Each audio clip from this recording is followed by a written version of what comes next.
Part 4. It took me a few moments to take in the space that greeted me on the other side of the gigantic double doors. It was a Coliseum, and it was huge. The size of a modern NFL stadium. It stretched before me in a huge circle, the seats carved into the rock all the way around. And it was incredibly well lit. That's because there was no ceiling. Blinding daylight poured into the cavern from an open roof. The sky above a pale blue. But that's not what made my jaw drop. The floor of the Coliseum had been torn open, a big gaping hole smack in the middle, and rising out of that hole was something out of a nightmare. It was like someone had fused a man with a crab and a spider. Dozens of slender, jointed legs as long as football fields sprouted everywhere from its scaly body, erupting at odd angles, bracing the beast against the sides of the cavern, propping it up from the floor and stretching out, seemingly cutting through the air. It seemed to be pulling itself out of the depths of the earth, rising up to greet the sky. It had a torso like a man, albeit covered in plates of armor, short spikes bristling over its chest, up its arms and over onto its back. Its strong, muscular arms reached up over its head, terminating in twisting hands, which were open and grasping at the sky. Claws the size of trees protruding from its fingertips. And then there was the head. It's hard for me to describe it. I don't have any real-life thing to compare it to, but I knew the look on its face. It was fury. Pure, unfiltered rage painted over a face of scales and protruding ridges and more teeth than I could count. Its mouth gaped wide open, twisted and contorted into a voiceless roar. It was deformed and unnatural. I'd never seen anything like it. I almost screamed. I could feel my chest tightening, ready to let loose a piercing shriek. But the scream never came. Google stopped me short. "It is not alive." I jumped at Google's voice, stared down at the phone in my hand, and then looked back at the demonic beast before me. And Google was right. I had been so blown over at the sight of it that my brain hadn't registered that it wasn't moving. It wasn't alive. It was a statue. The biggest statue I've ever seen in my life. It was the size of a skyscraper. Hundreds, possibly 1,000 feet tall. It was hard to tell with something of that scale. All I do know for sure is that it dwarfed the stadium, casting wide shadows throughout the cavern. It was damn realistic, too, so much so that I was still having trouble processing it was a statue. Even from a distance, I could see the details perfectly. Every spike, every scale, every tooth and joint and nail. I don't know how long it must have taken to make this thing, but it must have been years, maybe even decades. Continue forward. I looked back at Google for a moment.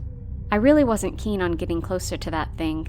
Impressive as it was still terrifying. Continue forward. I closed my eyes and sighed. Fine, let's take a closer look. I proceeded slowly, step after halting step, never taking my eyes off the gargantuan statue. Part of me was convinced that as I got closer, the more likely the colossal beast would come alive, reach out with its deformed hands and snatch me up. But it didn't move, and after a few tense moments, I had walked from the door to the edge of the Coliseum. I stood at the top of a long set of steps that stretched hundreds of feet down to the floor below. I groaned. I knew what was coming next. Proceed to the bottom. Damn it. Fine, whatever. And so I went, step by step by step, descending deeper into the bowels of the Coliseum. As I climbed down the stairs, I noticed two things. First, as I drew closer and closer to the abominable statue, I became convinced that whatever it was depicting was real. I don't know why I became convinced of this. It's almost as if the knowledge just planted itself firmly in my brain. This thing had existed somewhere and sometime.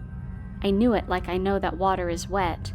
At some point in time, this thing roamed the earth, and that knowledge shook me to my bones. I nearly had to stop when the thought hit me. It didn't seem possible, but I knew it was true. As I continued down the steps, I could only hope that it had died a long time ago. I wasn't so sure I could count on that, though. The second thing I noticed were the other statues. I was about halfway down the steps when I began to make them out. The statue of the raging beast was so huge it was easy to miss the others. But there were thousands of them, arranged around the beast in concentric circles, each one getting bigger as they spread out from the creature like waves of water, continuing until they hit the seats of the edges of the stadium. It wasn't until I was near the bottom, though, that I could make out what they were. They were people. Each statue was a full-scale replica of a human being, and each and every one lay prostrate on the ground, their faces buried in the dirt, their arms lying flat in front of them, their legs folded beneath them. As I stepped out onto the floor of the Coliseum, I wandered close to one, leaning in to inspect it, half expecting Google to tell me to stop. But Google didn't say a word. The statue in front of me was different from the gigantic hell beast. Unlike the beast, the statue of the human was featureless and smooth. It was less a reproduction of a human as it was a blank template of one. Bending over, I could get a glimpse of where its face would be, but there wasn't one there. Standing back up, I swept my eyes over the stadium floor. All of them were like this, smooth, featureless, more stone than human. Looking back up at the beast in front of me, at the intricacies and loving attention to detail, I understood why. It wasn't laziness. It wasn't to save time. It wasn't because there were too many to spare any attention to detail to. It was purposeful. It was a statement. Compared to the nightmarish demon rising from the depths, humanity was nothing. They didn't warrant any attention to detail. They were meaningless, replaceable, interchangeable in comparison to the glory of the monster before them. The only value they had was to prostrate themselves before the beast, for mercy, for hope, out of sheer devotion. I could feel the bile in my stomach begin to churn. Clearly, whoever built these statues held an amount of reverence for the thing from the depths. I held no such reverence. I couldn't scrounge up an ounce of awe for something who could view us like this. I could feel the anger begin to boil in my blood when Google interrupted. "Approach the statue."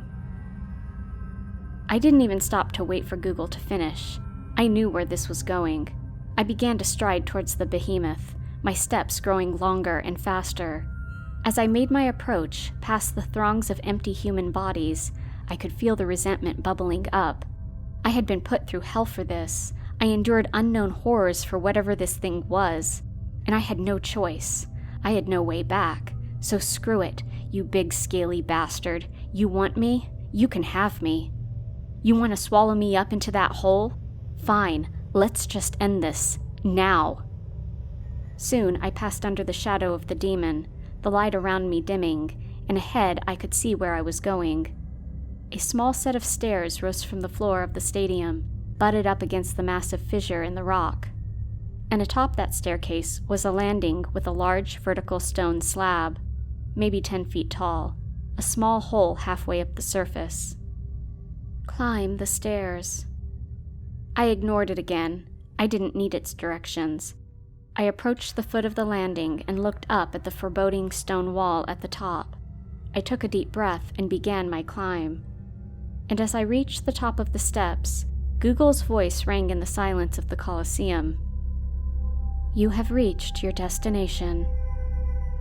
I just stood there, staring at the rock wall in front of me. It was covered in deeply carved runes from top to bottom, the characters forming intricate swirls and loops and waves across the surface, all culminating around the hole in the center, wrapping around it like the coils of a python. And I knew I would have to reach into that damn hole. It was pretty damn obvious. As I said, by this time I was basically over the whole thing, so I was about as ready as I would ever be to just shove my hand right in and let whatever happened, happen. But I stopped for just a moment and peered into the hole in front of me. It was oppressively black, like a solid wall of darkness. I couldn't see anything past the stone wall, And despite the fact that the wall itself seemed to be only a couple feet thick at best, in my gut, I could tell that the hole extended much, much farther. I craned my head up at the evil stone bastard looming over me. "Is this what you want? Fine, you can have it." And I shoved my arm into the hole. At first, I didn't feel a thing. I figured I'd at least feel some kind of extreme cold of the void or something. But it was almost pleasantly warm. I shook my arm around a bit to see if anything would happen.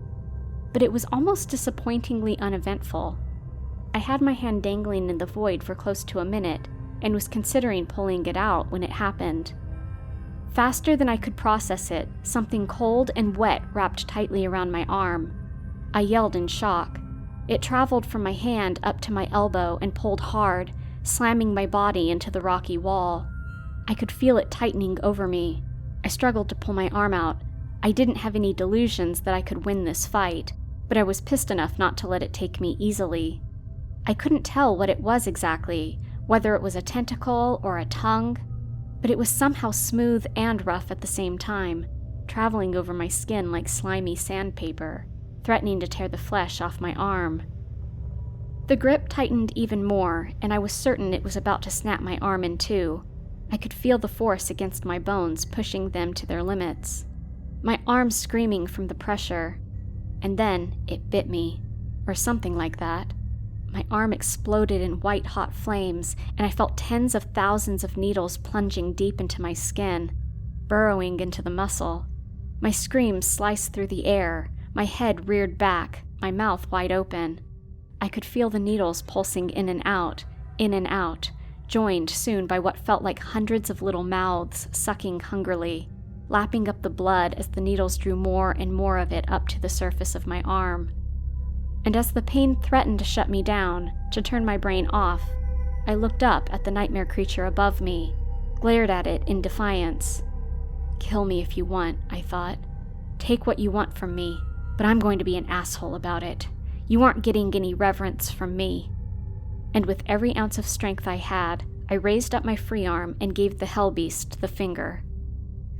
And then, as quickly as it started, the tentacle thing let go, like it had straight up vanished into thin air, and my arm came loose from the hole. I nearly fell backwards down the stairs, but was able to steady myself, wobbling a little precariously at the edge of the steps. Honestly, I was a little surprised to still be alive, let alone still have my arm. It took a few seconds to sink in, and then I examined my arm, expecting my skin to be gone, my arm bloody and mangled beyond recognition. But it was completely intact. It was utterly fine, with one small difference. From my elbow to my wrist was an intricate black tattoo, snaking around my arm like a series of tentacles. Runes like the ones on the stone wall were imprinted deep into my skin. I touched them apprehensively. I felt nothing. It's like I'd had them my whole life.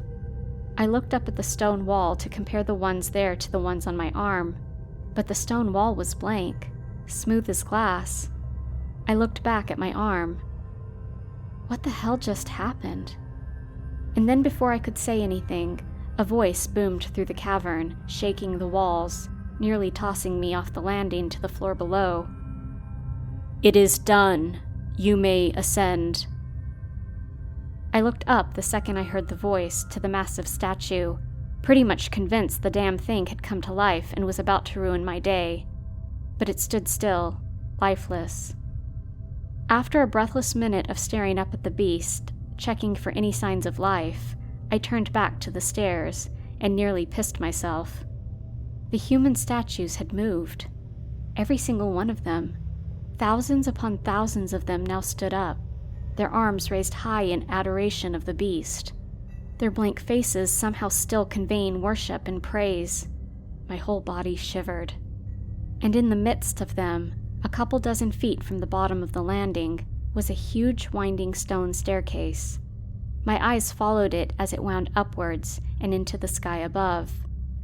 I guess that's what the voice meant by ascend. I gave one more cursory glance around the cavern and descended the stairs, heading past the creepy blank human puppets and straight for the winding staircase. I didn't stop to think this time. I just began to climb. I didn't know where they were taking me, whether it was to another chamber, or home, or heaven, or hell. All I knew was that I wanted to get out of there. I don't know how long it took to climb the steps. I just pressed forward, eyes glued to the top, ignoring the ache of my legs, the sweat plastering my shirt to my back, the heaving of my tired lungs. And eventually, I was at the top. There were only a dozen or so stairs left to go. The light blue sky opened up above me, and I could feel the wind on my face. I closed my eyes and breathed in the fresh air. Then I gave one more look down into the hellhole I had climbed up from. The disgusting monstrosity was far below, its arms stretched up in rage. I couldn't see the humans below it, but I couldn't care less about them. And after a few moments of glaring at the blasphemous creature below with a deep sense of loathing, I turned back and ascended the stairs. And then my vision was blotted out by a blinding white light. And then I was back at the truck, just like that, just standing at the driver's side door. I looked around for a second. Had I just zoned out? Had I been hallucinating? But then I lifted up my arm. The tattoo was still there, wrapping around my arm. It was real. It happened, and it was over. Now I could go home. I didn't waste any time. I fished my keys out of my pocket, unlocked the door, and climbed into the truck. As I was taking my seat, Google spoke up again. I ignored it, unlocking my phone and closing Google Maps. Luckily, I had a signal, so I downloaded Waze. Because screw you, Google Maps. Then I punched in my address and headed home. I got there no problem. No detours into the unknown. No sketchy directions. I arrived home under a starlit sky. I unlocked the door, walked straight to my bed, and collapsed. I don't know how long I slept, but by the time I got up, it must have been well after noon. I checked my arm once more, hoping it would be a dream, but the tattoo remained, reminding me that I couldn't forget what happened the day before. I got up and took a shower to wash off all the sweat and dirt from my little foray into the cave. Then as I was entering the living room, I spied an envelope on the floor right at my front door. Someone had dropped it through the mail slot while I was asleep. I walked over, picked it up, and flipped it over. In bold magic marker, the word couch was scrawled across the front. I opened it. It was filled with an absurd amount of cash. And so I went ahead and bought the best damn couch I could find. Seriously, it has seat warmers. I even had enough left over for a huge flat-screen TV and a kick-ass stereo system. And as I sit on my awesome couch and binge Netflix in 4K and think back to everything I had to go through to get them, I realized I was royally boned in that particular transaction. Seriously, screw those guys, whoever they are. And every so often I just sit there in my living room, running my fingers over the runes inked into my arm. Runes that aren't the same every time I wake up. And I think back to the last thing Google said as I entered my truck, and goosebumps break out over my skin. When he comes, answer the call.